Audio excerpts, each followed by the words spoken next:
വിശുദ്ധ ലൂക്ക അറിയിച്ച സുവിശേഷം 14 അധ്യായം 7 മുതൽ 10 വരെയുള്ള തിരുവചനങ്ങൾ. ക്ഷണിക്കപ്പെട്ടവർ പ്രമുഖ സ്ഥാനങ്ങൾ തിരഞ്ഞെടുക്കുന്നത് കണ്ടപ്പോൾ അവൻ അവരോടൊരു ഉപമ പറഞ്ഞു. ആരെങ്കിലും നിന്നെ ഒരു കല്യാണ വിരുന്നിന് ക്ഷണിച്ചാൽ പ്രമുഖ സ്ഥാനത്ത് കയറിയിരിക്കരുത്. ഒരുപക്ഷെ നിന്നേക്കാൾ ബഹുമാന്യനായ ഒരാളെ അവൻ ക്ഷണിച്ചിട്ടുണ്ടായിരിക്കും.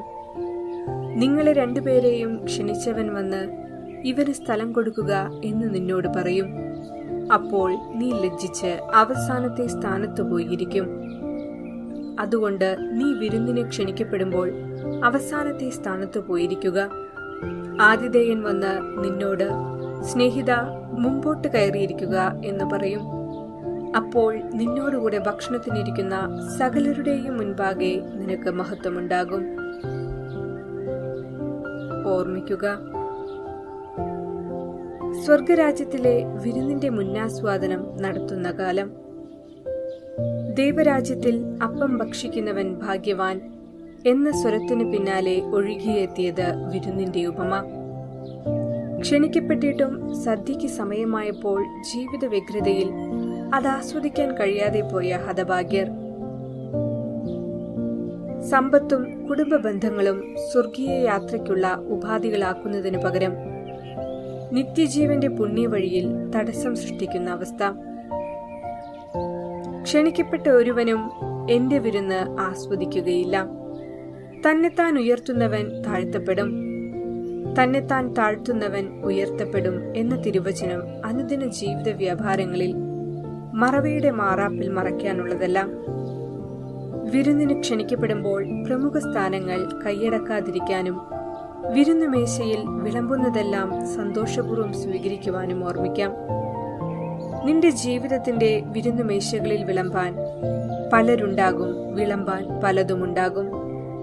അവരിൽ പലരുടെയും സാന്നിധ്യവും അവർ വിളമ്പുന്ന വിഭവങ്ങളുടെ സ്വാദും നിനക്കിഷ്ടമുള്ളതാവണമെന്നില്ല. തിരസ്കരണം, ദ്രോഹം, അക്ഷമ, കോപം, സ്നേഹക്കുറവ്, വഞ്ചന, ചതി, അക്രമം എന്നിങ്ങനെ പല വിഭവങ്ങളും നിന്റെ വിരുന്നുമേശയിലെ വിഭവങ്ങളാകാൻ സാധ്യതയുണ്ട്. എല്ലാം സ്വീകരിക്കുക ശാന്തതയോടെ. ഒന്നോർക്കുക, നീ ഒരുക്കുന്ന വിരുന്നുശാലയിൽ മറ്റുള്ളവർക്ക് സ്വീകരിക്കാൻ ബുദ്ധിമുട്ടുള്ള വിഭവങ്ങൾ സ്ഥാനം പിടിക്കാൻ ഒരിക്കലും അനുവദിക്കരുത്. അവിടെ സന്തോഷത്തിന്റെയും സംതൃപ്തിയുടെയും സമാധാനത്തിന്റെയും സേവനത്തിന്റെയും സ്വാദുള്ള വിഭവങ്ങൾ മാത്രമേ ഉണ്ടാകാവൂ. അന്തിമ വിരുന്നിൽ അതെല്ലാവർക്കും ആസ്വദിക്കാനാകും. ഈ ബോധ്യവും വിശ്വാസവും നമ്മിലൂടെ മറ്റുള്ളവർക്കും ചൊരിയുവാൻ ഇടവരട്ടെ എന്ന് പ്രാർത്ഥിക്കാം. ഈശോ,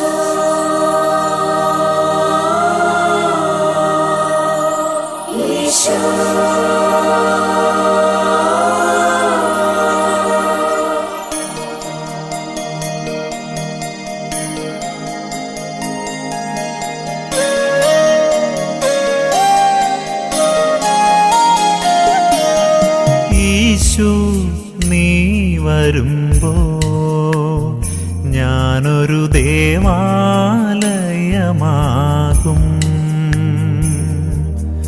ഈശോ, നിൻ സ്നേഹമോർത്താ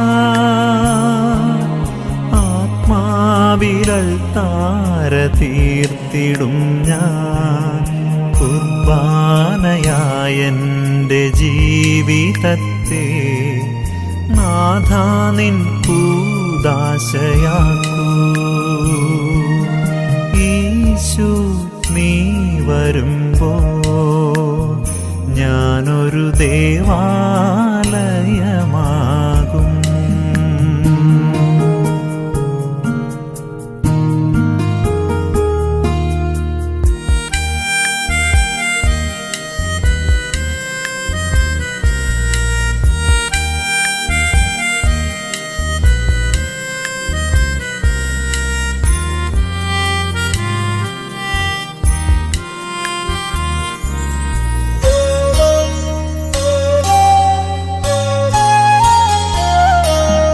നിൻ വാക്കു കേട്ടെന്റെ മനതാരു മാറ്റുമ്പോൾ അകതാരിൽ നീ വന്നു വാണിടുമോ? നിൻ വാക്കു കേട്ടെന്റെ മനതാരു മാറ്റുമ്പോൾ അകതാരിൽ നീ വന്നു വാണിടുമോ? ആത്മാവു നിൻ പ്രിയഗേഹമാകും. ഈശോ നീ വരുമ്പോ ഞാനൊരു ദേവാലയമാകും.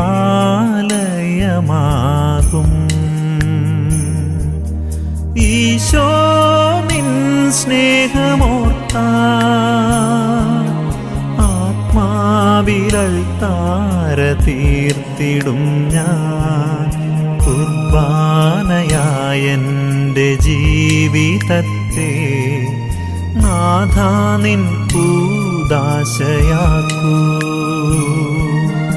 ഈശോ നീ വരുമ്പോൾ ഞാനൊരു ദേവാലയമാകും.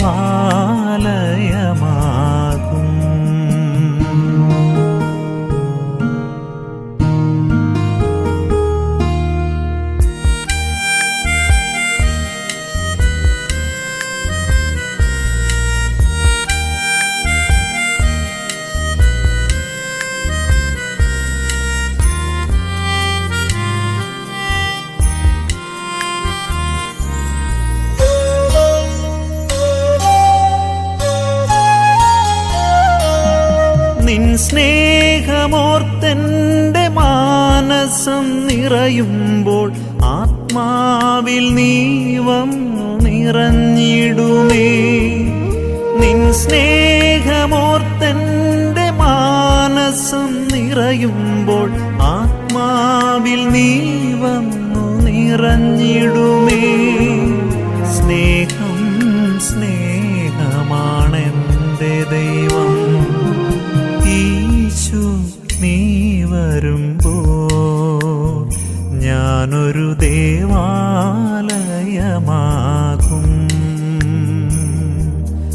ഈശോ നിൻ സ്നേഹമോർത്താൽ ആത്മാവിലൽ താര തീർത്തിടും ഞാൻ. കുർബാനയായെൻ്റെ ജീവിതത്തെ നാഥാ നിൻ കൂദാശയാക്കൂ.